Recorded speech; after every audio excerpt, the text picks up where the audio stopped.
Perkenalkan nama saya Muhammad Fajranto Salangan.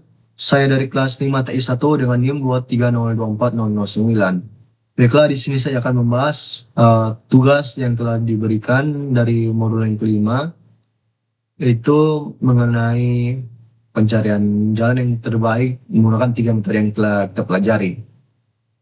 Itu 3 metode teknik pencarian. Baiklah, itu langsung saja masuk di video pembahasan mengenai tugasnya.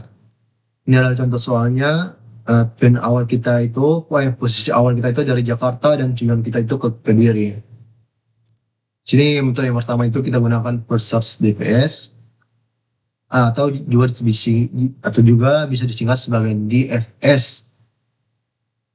Ini adalah contohnya, dan cara kerjanya itu dengan cara menelusuri secara vertikal atau mendalam dari kiri ke kanan. Langkah penyelesaiannya itu Jakarta ke Purwokerto, Purwokerto ke Solo, Solo ke Yogyakarta, Yogyakarta ke Bandung, baru dari Bandung ke Yogyakarta lagi, lalu habis itu dari Yogyakarta kita ke Kediri. Dengan jarak total yang telah ditempuh itu sebanyak 3.800 km. Dengan total node atau wilayah yang telah kita tempuh itu sebanyak 6 node. Ini untuk jaraknya itu terlalu banyak, itu terlalu jauh dibandingkan dengan node yang ditempuh. Harusnya bisa lebih sedikit sih. Itu adalah metode yang pertama yang digunakan untuk mencari total jarak yang akan kita tempuh. Dengan total node yang kuning itu adalah 6 node. Kita langsung masuk di metode yang kedua. Metode kedua adalah brute force search. Metodenya itu dengan cara kerja telusuri semua node per level sebelum ke level berikutnya. Langkah penyelesaiannya. Level 0 itu adalah Jakarta itu. Baru level 1 itu kita mengeksplorasi semua tetangga Jakarta. Itu dari Solo, Purwokerto, Yogyakarta.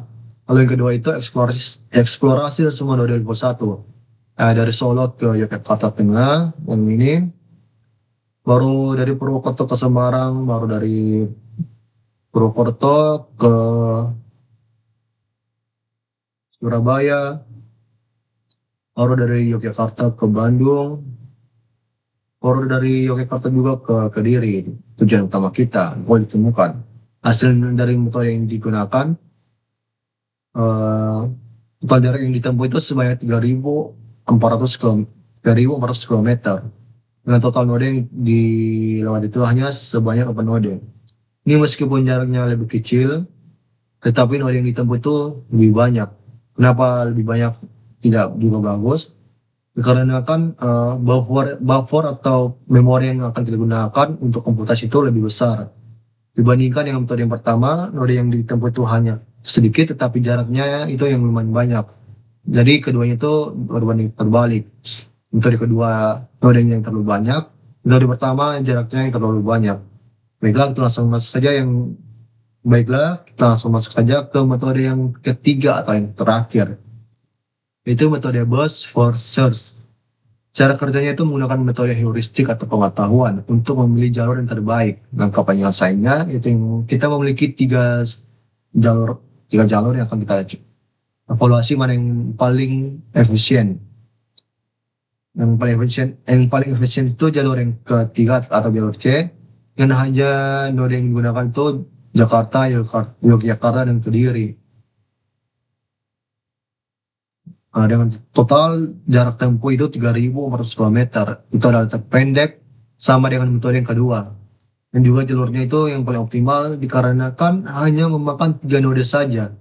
Meskipun jaraknya sama dengan metode yang kedua, tetapi nodenya itu yang lebih kecil dan paling efisien dari ketiga node lainnya.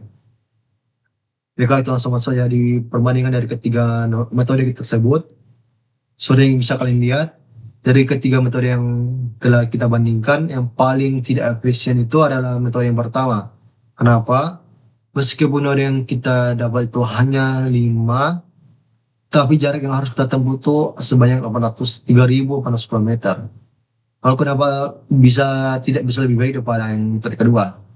Dikarenakan meskipun metode yang kedua memakan lebih banyak RAM dan memori untuk komputasi, tapi jarak yang ditempuh itu juga bisa lebih berkurang.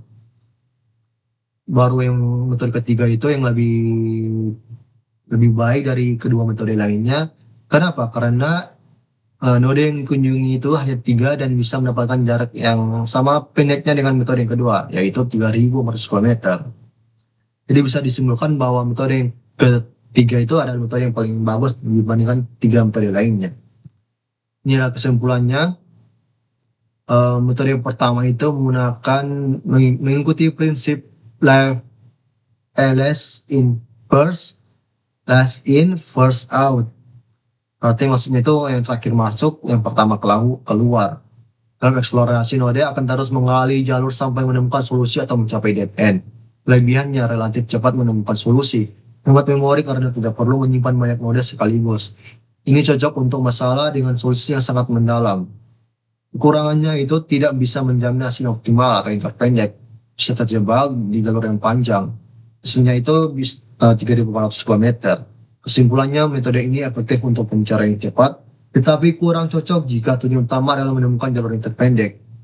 Ada yang kedua, BFS itu menggunakan prinsip FIFO, first in, first out. Dalam eksplorasi node menjelajahi semua node pada suatu tingkat sebelum turun ke tingkat berikutnya. Kelebihannya itu menjamin menemukan jalur yang terpendek atau optimal, sangat sistematis dan terstruktur. Komplit, pasti menemukan solusi jika solusi ada. Hasilnya 3.000 per kilometer itu jalur yang optimal. Kekurangannya harus mengeksplorasi banyak node. Apa node dalam contoh kasus ini memakan waktu lebih lama karena harus mengecek semua kemungkinan yang ada. Dan juga ini memboros memori karena menyimpan banyak node dalam perjalanan mencari jarak yang ditempuh. Kesimpulannya, metode ini sangat baik untuk menemukan jalur yang terpendek dan cocok digunakan ketika optimalitas adalah prioritas utama, meskipun membutuhkan lebih banyak komputasi. Lalu kita masuk yang ke kesimpulan dari metode yang terakhir, itu karakteristiknya menggunakan fungsi heuristik atau pengetahuan tambahan untuk membantu pencarian memilih metode yang paling menjanjikan berdasarkan evaluasi. Kelebihannya itu paling efisien, menghasilkan solusi yang optimal, cepat dan cerdas, menghemat waktu, dan menghindari eksplorasi jalur yang tidak perlu. Kekurangannya membutuhkan fungsi heuristik yang baik, kualitas hasil bergantung pada kualitas heuristik. Jika heuristik salah, bisa menghasilkan solusi yang suboptimal. Kesimpulannya, metode ini adalah yang terbaik untuk kasus ini karena berhasil menemukan jalur yang optimal dengan efisiensi yang tertinggi. Dengan efisiensi yang tertinggi, ini menunjukkan kekuatan dari pendekatan berbasis pengetahuan dan problem solving. Baiklah, saya rasa itu cukup untuk pembahasan mengenai tugas ini. Saya Muhammad Fajaranto Salangan dari kelas 5T1 dengan NIM 2302409 undur diri. Sampai jumpa di tugas video yang berikutnya. Tes.